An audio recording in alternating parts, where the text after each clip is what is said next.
A friend of mine ran a near downtown mission where Esther stayed when the weather dipped into the 30s or below. I watched as expressionless Esther pushed that heavy cart on the gravel path with ease. She suddenly spied something in the grass. It was small and colorful.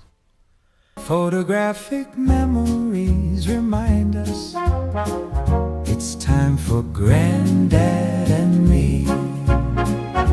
GrandDad and Me. All right, welcome to GrandDad and Me with me. I'm GrandDad, and who are you, kid? I'm Allie-Grace. And Allie-Grace, that's right. It's Allie-Grace, and it's the GrandDad and Allie-Grace show. And we take turns asking each other questions. And this week, I'm going to be asking you questions. And are you ready for a question? I am ready. Well, since it's Easter's coming up, and so I've been thinking about what I wanted to ask you. And so I think the first question I want to really ask you is, okay, so back, I know you're still celebrating Easter and it's still a big deal to you guys, but back when you were young, was dressing up for Easter, did that take more of your focus? Were you more excited about dressing up for it or finding out what was in your Easter basket? Okay, that's hard because I think shopping for the Easter dress was like the most fun because, of course I just love shopping. But my mom put together every year the best Easter baskets. And so it was like you were so excited to wake up and be like, what's in my basket this year? And she did it every single year. She's so good at the baskets. And I remember my first year of college, I was like, Mom, am I going to get an Easter basket? Like, I was so concerned that I wasn't going to get one. Did you get one? She did. She sent me one. She's very kind. Oh, my gosh. Yeah. Still, even this year, she didn't give me a basket, but she did give me like an Easter present. So she's so good at it. So I don't know.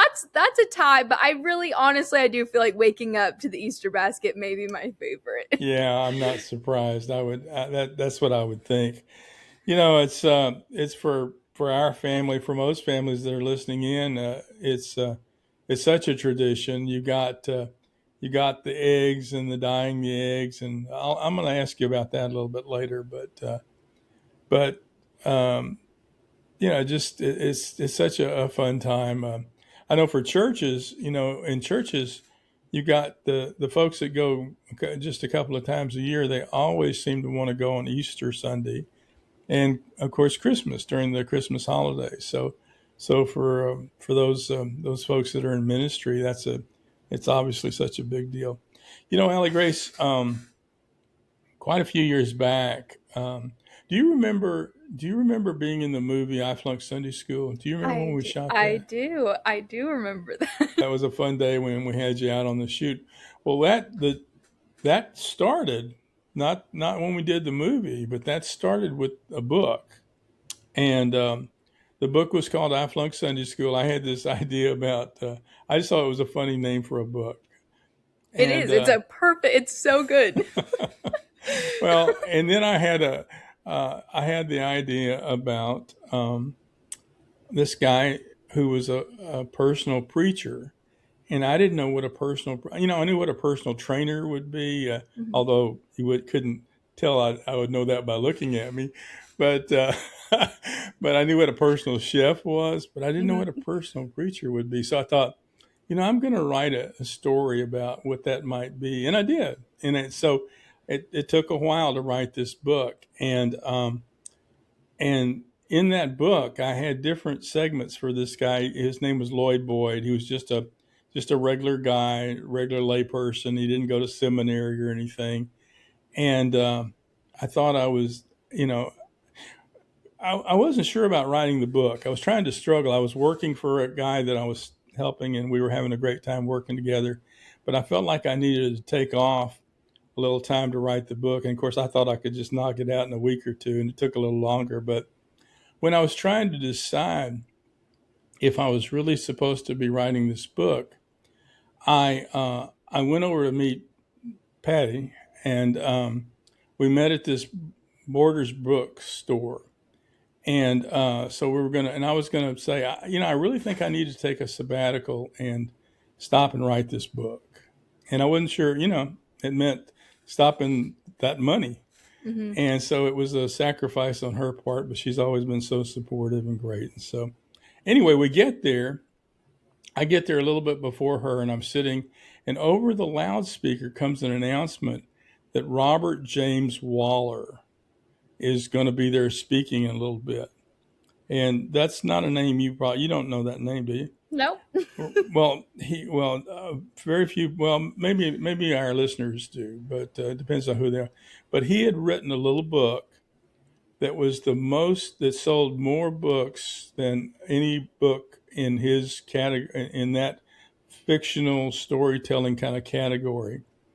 And so it was a big deal, and he was going to be right there. And afterwards, I got a chance to visit with him.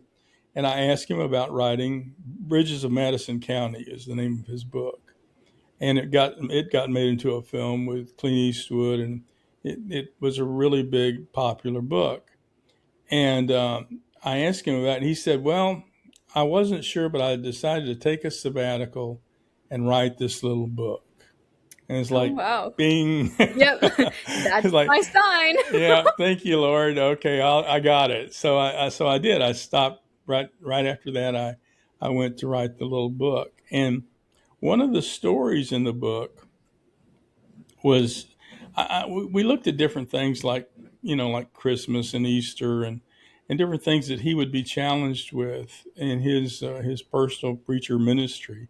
And all these weird people come up to him and ask him to do things for him and stuff. Well, one of the things that in one of the chapters, he sort of encounters a woman named Esther. Mm-hmm. And the chapter, I want us to listen to it. It's not too long, the part. We're just taking an excerpt from it. So I'd like you and I and all of our folks out there to listen to a little bit of a chapter called Esther's Egg. Chapter 15, Esther's Egg. It was the Sabbath, a Saturday before sundown, not Sunday. It was that special Saturday before Easter, and I was in the park. It was an active day. There were children playing, dogs training owners to throw frisbees, and young and old lovers walking around or sitting on the grass. Something fragrant and sweet wafted my way. I think it might have been honeysuckle, but I didn't see any. What I did see was the woman. I'd seen her around. I'd spoken to her a couple of times, but she'd never spoken back. She pushed a shopping cart full of non sequiturs. From where I sat, I could see her cart was a mobile home to wooden boxes, cans, and glass bottles, a no parking sign, discarded food wrappers, and a plastic model airplane with a missing wing. A pinwheel she'd tied to the cart's handle with a dirty western handkerchief. I knew her name was Esther, but she didn't know that I knew. A friend of mine ran a near downtown mission where Esther stayed when the weather dipped into the 30s or below. I watched as expressionless Esther pushed that heavy cart on the gravel path with ease. I guess months, if not years, on the streets had strengthened her muscles, if not her spirit. She suddenly spied something in the grass. It was small and colorful. I couldn't make it out from my bench location, but when she picked it up, I could tell it was an Easter egg. The contrast of the brightly decorated, perfect egg in the dirty hand of the disheveled woman was striking.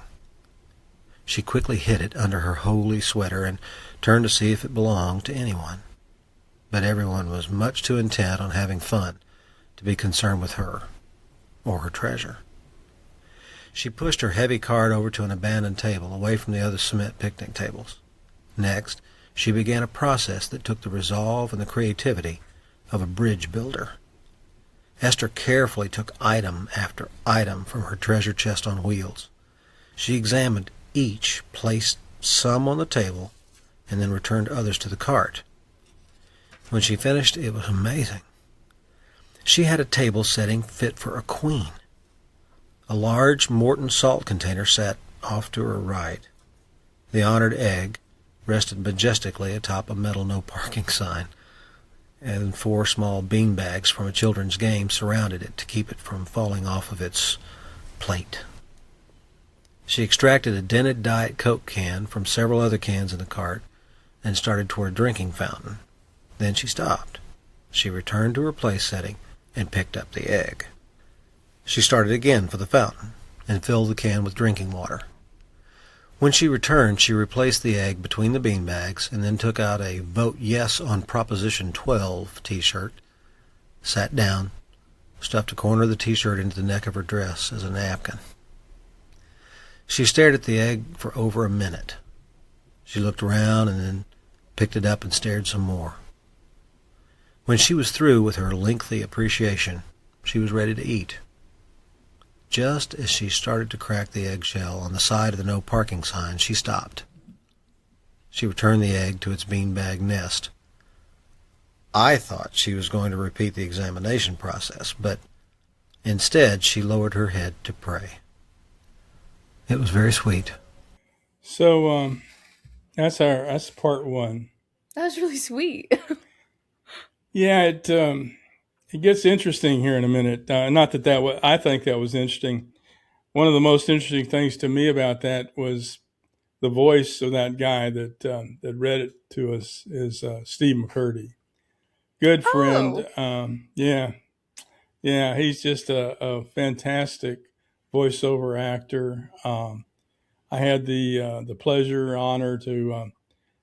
He and I had a radio show together called The Neon Fish for quite a while, and that was fun. So, it was just always great. And then when we did the movie, Steve actually directed the film. So he directed you and everybody else on the film. He and I worked together on the screenplay and worked together on producing, but he was the man. So cool.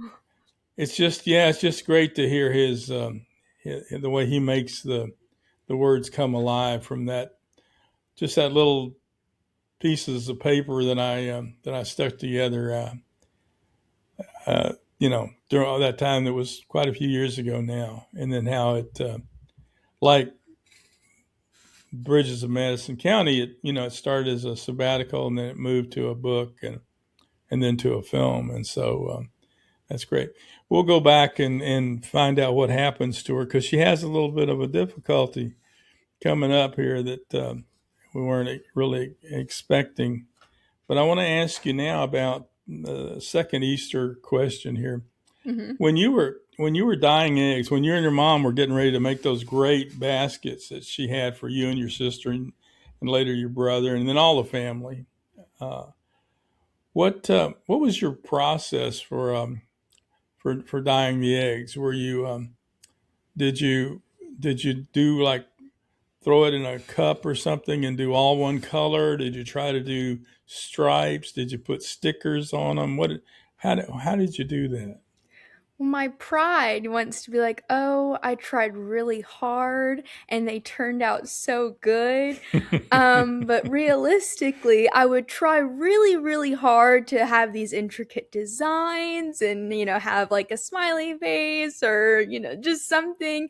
And it always came out looking horrible.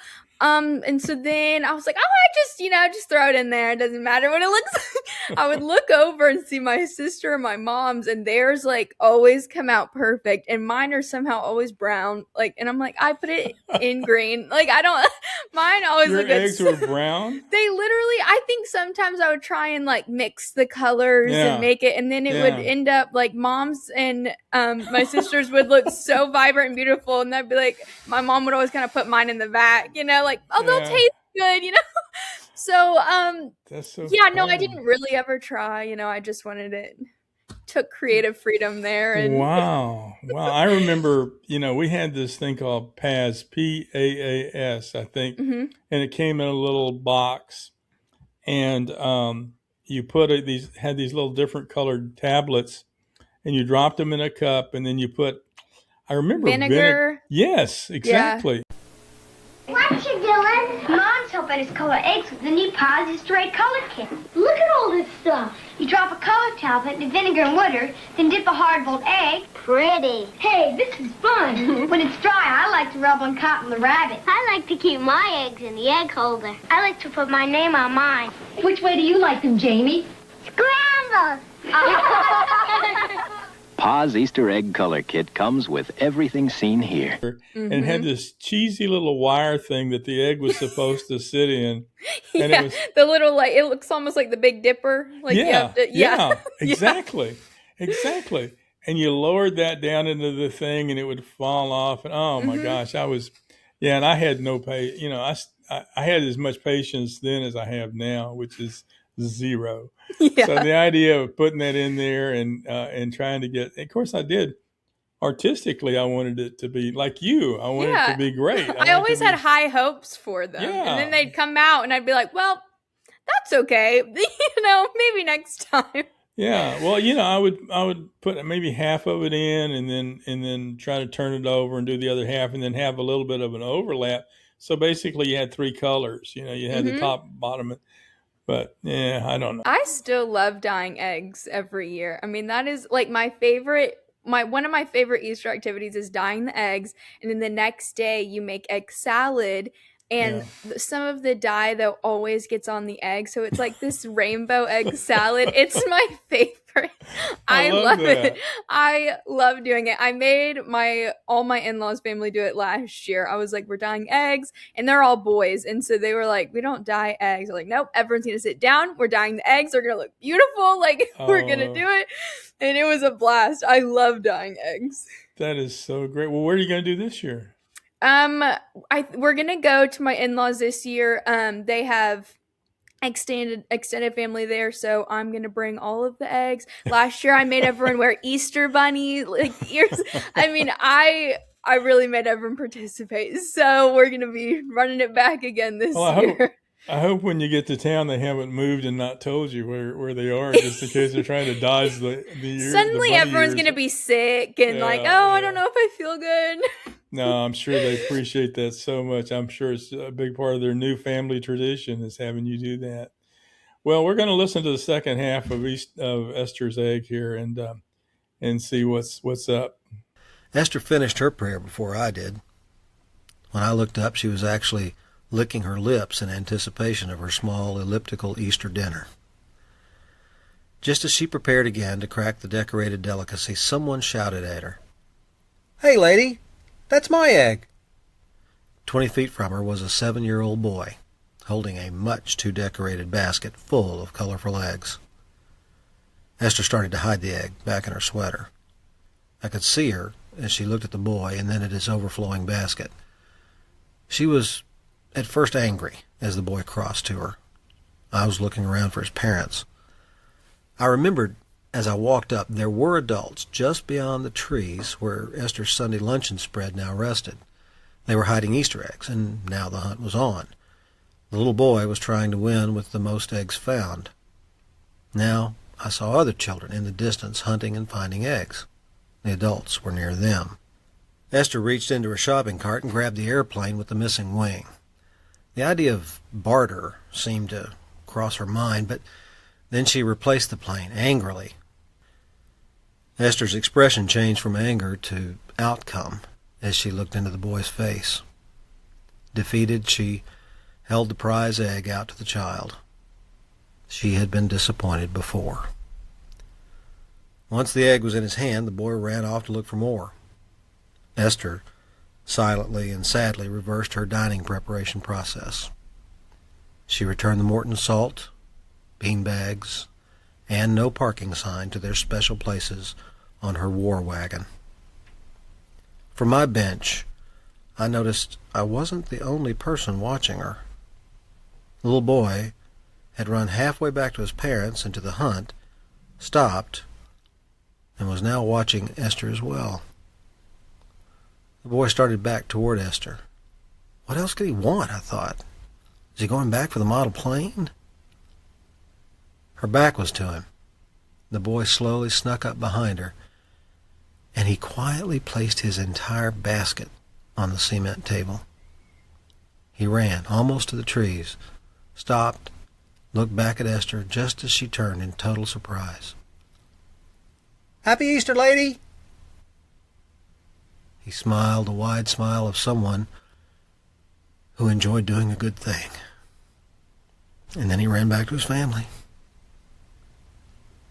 Esther clutched the treasure to her chest. I lowered my head and I thanked God for Easter and for giving us his whole basket in Jesus. That was a sweet one. That was so sweet. Yeah, I love that story. Yeah, when you write stuff, things come to you, and especially if you're a believer artist, you have a chance to share something, and yeah, it's just a real honor to get to do that. Well, wait a minute, I got another question for you. Let's see. Okay. Do you think Easter feels different now that when you were a kid? And if so, we've kind of talked about that, Allie-Grace, but what's different? How's it changed, and why has it changed?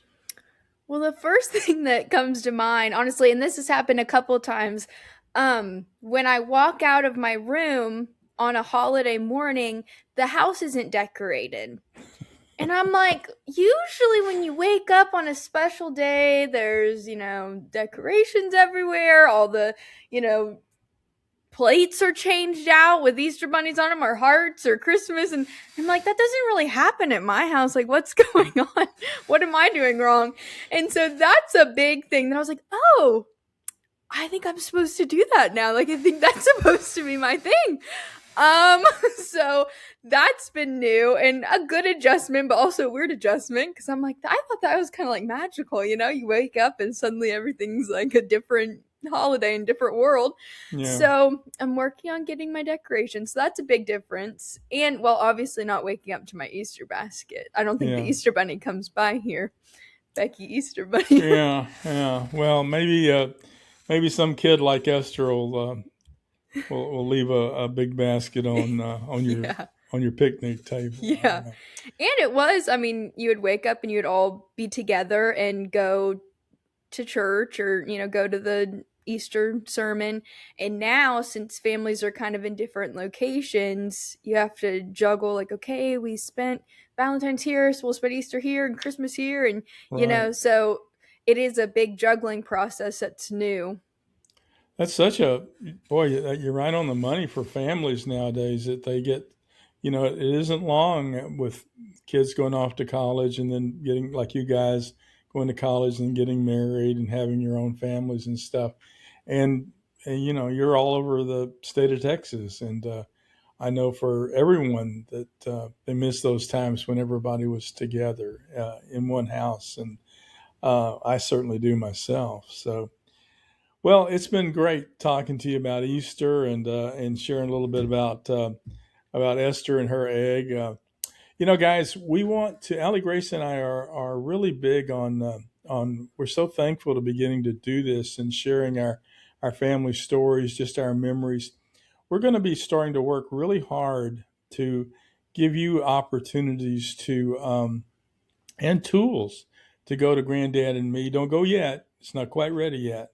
But you'll go to granddadandme.com and you'll find there tools that you can, of course, everything will be free, and you can go there and get tools that you can start interviewing your own family. And we're calling it the askers and the askees. You're either this week I was an asker and Allie-Grace was an askee, and next week we'll flip it again and she'll ask me questions. And I just really want to encourage you to start thinking about that as a family. I just think it's important. I think it's energizing. I think it's loving. I think there's caring in it, and I think it's sweet. And if you can start writing things down or recording things, there's so many tools you have there, and we're gonna give you some of those in the weeks to come. We're also going to get back, Allie-Grace. We're going to get back to photographic memories next week. Because people have been asking, hey, what happened to that game? It's like, oh, I'm old. I forgot about photographing. My memory failed, but we're going to get back to photographic memory. So there's a lot's coming up on GrandDad and Me. I want you to, and I think it's time. We haven't asked for this before, but I'm also going to ask that you actually do the thing that everybody always says. I'd like you to like it, like the thumbs up thing, and subscribe to us. Because we're starting to get the momentum, and we need you. We really need you to come alongside us and help us and be there for us, because we're going to be shooting a lot of things out. And we need to know, Allie-Grace and I need your input to know how to keep moving this thing into a place where we can serve you the best we can, and that's what we want to do. We want to encourage you to share your stories, to get them together with the family, or if you're just alone and you're just remembering things, we want to be part of your family that can encourage you to come along with us, tell us your stories, let us hear your stories. We're going to have a way where you can tell us your stories. And even if it's just you and your memories, we want to be a part of that too. So, Allie-Grace, tell them bye for me. I'm getting a little of a cringe here. All right, everyone. Well, thank you for watching GrandDad and Me today, and we'll see you next time. Bye, guys. GrandDad and